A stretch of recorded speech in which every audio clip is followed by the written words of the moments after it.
Krásný dobrý den, dámy a pánové. Když se podíváte do kalendáře a uvidíte, jaké je datum, tak vám asi dojde, že si blíží ten nejromantičtější den v roce. Oslava lásky, svatý Valentín a ty jsi pořád single.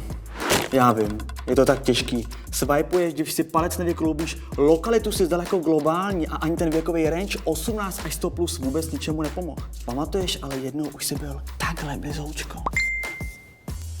Jsi fakt super. Kámoš, tak kde dělám chybu? Táňo, prosím tě, pomoz mi. Tak ukáž. Slnečné okuliare na každej fotke, dvojitá brada.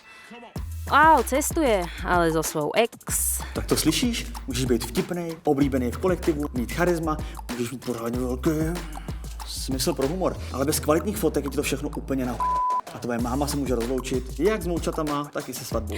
Nikdy ho nedostanu z bytu.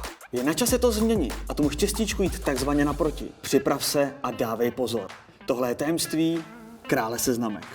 Řeknu vám jednu moudrost. Burgery a kluci mají jedno společný. Můžeš je potřít majonézou.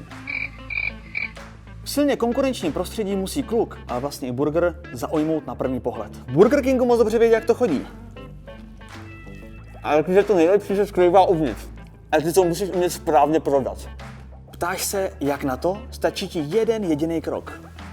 Zeptej se Táni. Poprvé, menej je viac. V jednoduchosti je krása, preto ľudia milujú cheese. Keď si vezmeš biele tričko, rifle a odfotíš sa na jednoduchom pozadí, budú milovať aj teba. Po druhé, uhol pohľadu. Nikdy nikto nevyzerá na fotke dobre, keď sa fotí zo spodu. Double brada nie je sexy. Po tretie, ikonická 0,5. Máš smartfón, tak buď smart a využívaj ho naplno. Poď sa na 0,5-násobnú vzdialenosť, ktorá predĺži postavu a budeš vyzerať doslova royal.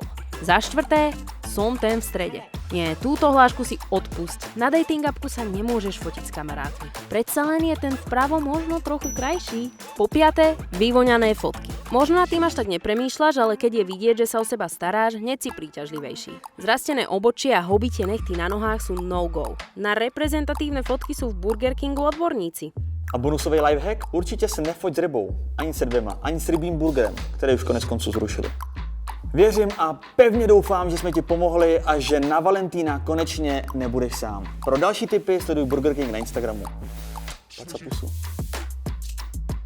Ne, tak to je cringe, ne?